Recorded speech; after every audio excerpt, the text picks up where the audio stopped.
welcome back, and I didn't see them as the screen ended, so not sure where they're going to come in the room. Jesse Shortbull and David France, where are you?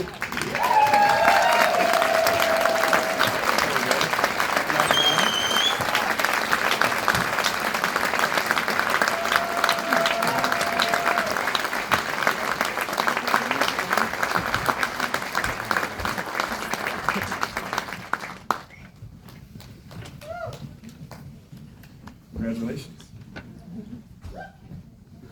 Thank you all so much. Really appreciate it.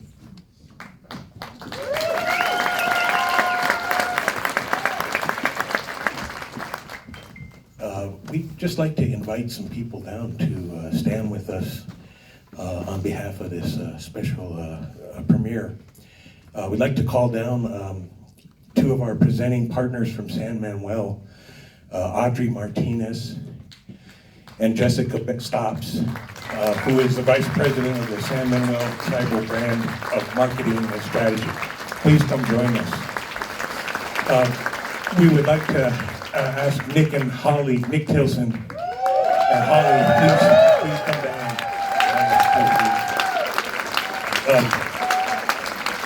Mr. Bruce Ellison, please come down. Dino Butler, Juanita and family, if you could please come down. Kevin McKiernan, please join us. We also would like to welcome our producers, our amazing producers, Jane Myers, Jody Archambault, Bert Water, Mr. Paul McGuire, and James Costa. Our XTR partners, Laura Choi Raycroft and Catherine Everett, please come on down. Bring Mooser here. Please join us if you can. Our amazing editors, Adam Evans and Hannah Vanderlyn. Just fantastic job. Please join us if you can. Our composer, Mato Wayuki, please come down. The music. And the rest of our brilliant crew, Jamie, Amilka, Manuela, Sarah, Laura, Ivy, Preston, Amber, Catherine, and Thomas.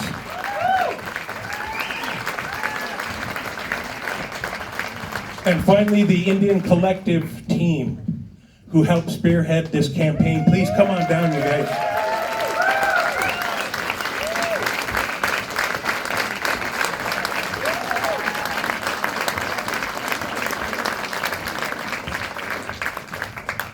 And we want to recognize everybody, tribal leaders that are in attendance, anyone who's ever helped, assisted, supported, prayed for this moment. We just want to give you a big thank you as well.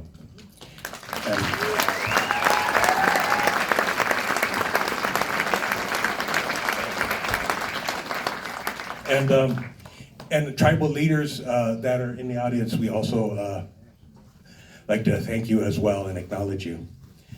Are there any questions or anything? Jesse, David, I'm standing over here in the audience, a couple rows back next to the camera, to make space for this beautiful team. Give yourselves one more hand for this tremendous accomplishment.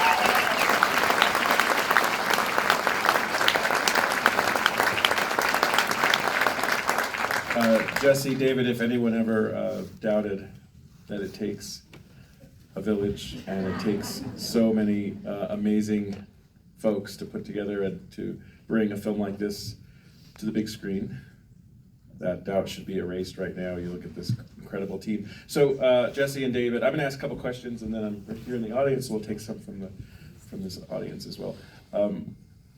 Many of us have, I would imagine, have followed the journey of Leonard Peltier, but I wonder if you could each tell us a little bit about the spark that brought you two together and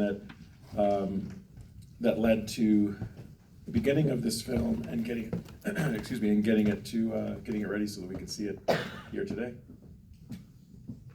Yeah, I think for me, I love Oglala Lakota Nation. I love the Badlands. It's my favorite place. It's the only thing I want to do, just be out there. And with that, I have amazing intersections with amazing people, such as Nick, such as all kinds of leaders, and I watch all of them. I see them. Gene, I see you. I see all of these people that volunteer, give of themselves. And I think that because of the power of observation, and my belief, and this is thanks to my grandma, about story. And story can be a medicine. And even though that was kind of different, there's no budget, she didn't have budget or, big camera or nothing like that. But still there was a tool, right? A tool. And for whatever reason, I think that's what kind of the force is, Tunkashla, creator, pushing us together, pushing David and I together to see how we could try to serve this story. Beautiful, thank you. And thanks everybody for sharing this story with us. I have followed Leonard's case for 50 years since his arrest, and have learned so much from the American Indian movement and the work that they did back then, continue to do today. And when I realized that Leonard's 50th anniversary was coming up, anniversary of his incarceration, I thought it came time for me to play my part in adding my voice to the Free Leonard Peltier movement. And luckily, Jesse and I shared that commitment, and everybody on this stage today shared it, and it's just been amazing. I'm gonna also pick out Bird Running Water, because I see you standing over there. And Bird, you have a history with Sundance, and certainly with the stories you get behind and get involved with. So I would love if you would also add a little bit of context about the timeliness of this exploration right now, and the continuation to put together this team we see in front of us, to all get behind this, to bring this film to this moment. Thanks, Eugene. Well, I worked for Sundance Institute for 20 years. I was the third director of the Indigenous program, which is really a special interest of the founder of Sundance, Robert Redford, to uplift and for Native stories, Indigenous stories, and for our artists and communities to tell our own stories. And it was a 20-year heavy lift, and I was the third, so it had been going on for 5 to 8 years before me. So it's like a long 30-year push, I really feel like, for this organization, this festival, to invest strategically and to empower, artists like Jesse, and to tell stories and to tell them authentically, realistically, truthfully. And and I feel like it, as much as the effort, the multi-generational effort took to get Leonard released, there's been a multi-generational effort of our filmmakers. It's kind of like we're kind of like a part of maybe this 5th or 6th generation of Native filmmakers, to be telling truthful stories, but we haven't always had the weight, and we haven't had the influence. And I think now that we have TV shows on the air, now that we have Netflix making movies, now we have films being released theatrically, not only in the United States, but around the world, our media community has grown to be able to, I think, penetrate through, so much noise and misinformation in order to have a great influence. And our mandate for making this film has always been about Leonard, so to use that political weight that Holly and Nick bring to the table, and all of our filmmaking community weight, and for these collaborations and these synergies to happen, to make a difference in the world. And so, we still have more work to do. Leonard still doesn't get out until next month. And so we're gonna make sure that we keep the pressure on, to make sure that he gets home safely. Thank you, Bird.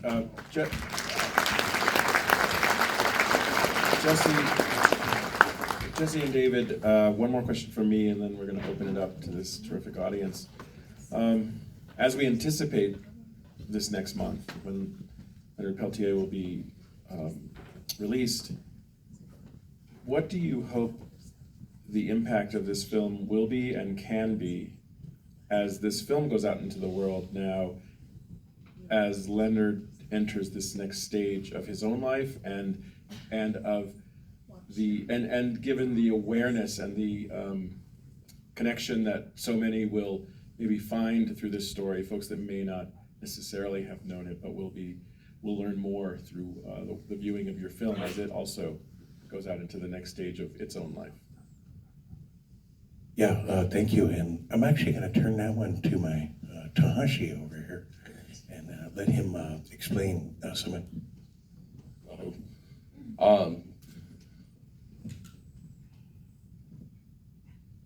I don't think it's just about the next month. I don't think this film is just about the last 49 years. I think this film is about everything the Indigenous people have been through since the founding of this country.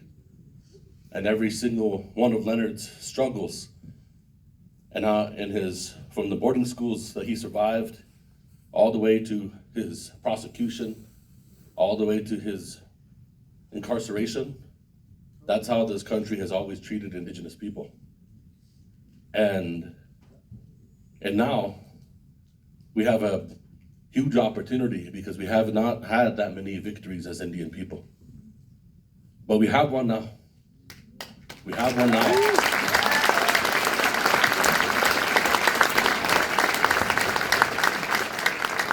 And I want to say that it's timely of where we are at in history at this moment. This film, his resistance, our resistance is relevant right now at this historical moment when we're watching the rise of authoritarianism here in the United States. And it's required. We cannot fight authoritarianism in the shadows. We have to mobilize if we want a future. And if Leonard Peltier can fight for 49 years and win, then let's go. All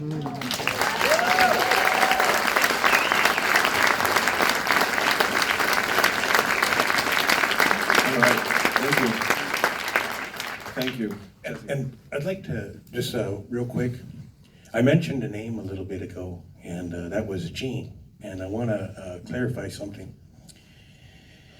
I'm referring to Gene Roach. And Gene, if you could come down, or if you'd like to come down, I'd just like to acknowledge her and her relative there. Jean was there that day with Dino and Mr. Kevin McKiernan. She bore witness to that. And I just want to acknowledge Jean, and I'm sorry.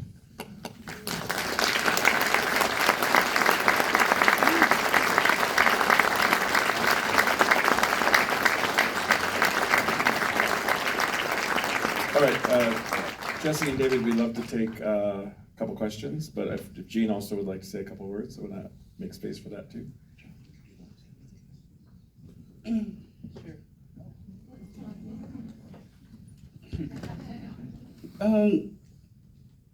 It was really emotional watching all that stuff that we've been through.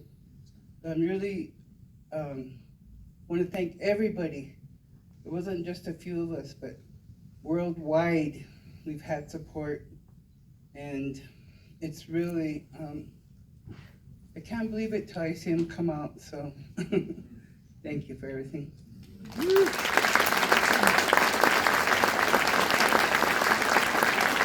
Okay, we have time for 2 questions. I don't know if we have mics in the audience or we can use mine.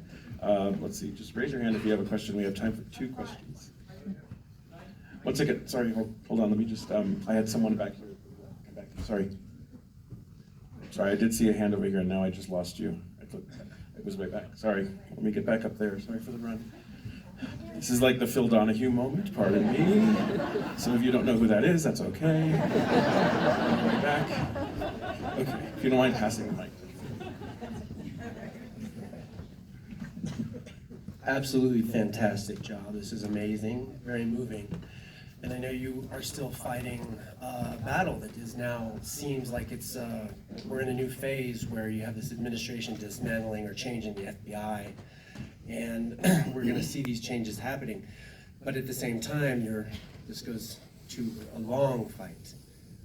So what is interesting to, I think, audiences is how this will be shepherded as an example of how things have been and need to change, but also how you can keep on with your journey.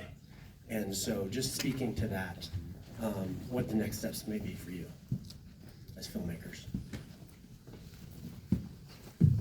Well, you know, for me, this particular project has a profound impact on me. Being able to speak to everyone, interview everyone, and we interviewed a lot more people than we show, but each one of them have really touched my heart. And I think that, you know, like Nick kind of outlined a little bit ago, I think that's the one thing that I know things can be tough, but that's all I care about is back home, and I care about other places too. And I want to see all people have good times and good things come to them. And you know, meeting Dino and just the impact that he's had on me. I can proudly say that I have a Lakota name and that I have Lakota. I'm so proud, even as a mixed blood. And it wasn't that easy back then. So I'm just going to continue to try and bring love forth, and just be kind and compassionate, and just continue to serve story as they come.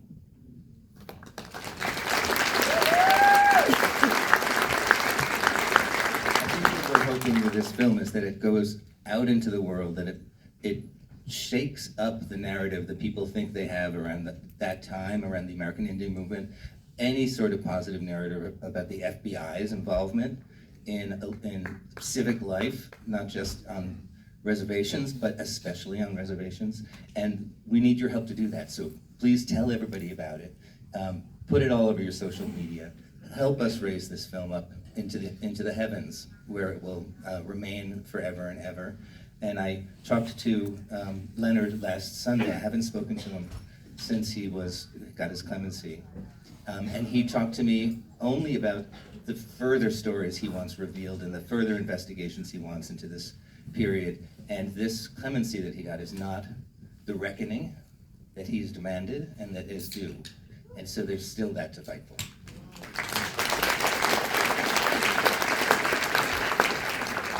One thing I want to say is, so first of all, welcome home, Leonard, when he comes. But the FBI has never been held accountable for what it did on Pine Ridge. The day before the firefight in Oglala, the 3 young men died needlessly. The Congress was going to hold hearings on what the FBI was doing to indigenous people on the Pine Ridge Indian Reservation and other places who were resisting. The day after the firefight, because 2 agents were killed, not because a Native man was killed, Congress refused to hold those hearings, and they never did. One of the appellate judges, Judge Heaney, said the FBI is equally responsible for what happened on Pine Ridge that day. They haven't even been responsible for 1% yet. They need to be.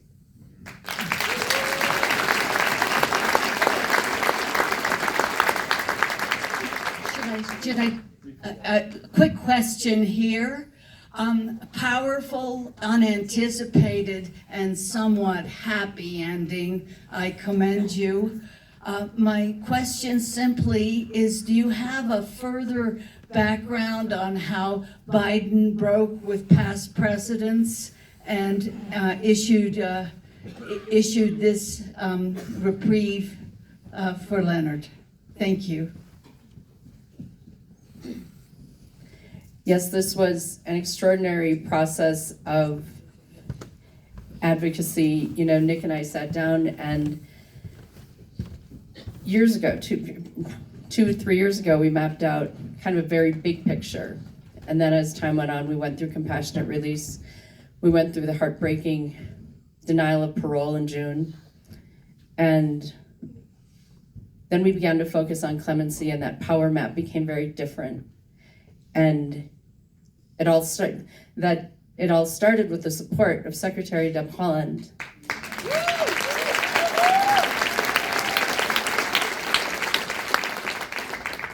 And because Secretary Holland was an extraordinary cabinet member and had earned the respect of the president, her opinion was held in the highest esteem. She also knew she wasn't going to get out in front of him on a decision he had to make at the end of what we all expected would be the end of his presidency.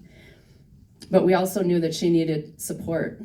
So we sat down and we identified the people who in the US Senate were the closest to President Biden. He was a creature of the Senate far longer than he was a creature of the White House. We identified allies in the House, and then we identified who would be in the room that day that President Biden finally made this decision, from his longest counselors to the political advisors at the White House to other cabinet secretaries who stepped forward in the last weeks to our surprise. And I mean Secretary Javier Becerra, who worked very hard hand in hand with Secretary Holland. And in making those political calculations, I think it is truly a bridge between what Nick often talks about, that bridging that gap between grassroots organizing and advocating and having an impact on policy and legislation at the very highest levels of the government that Indian country is now able to do. And that's what we did. We identified each of those. We brought that power to the Oval Office on the last day.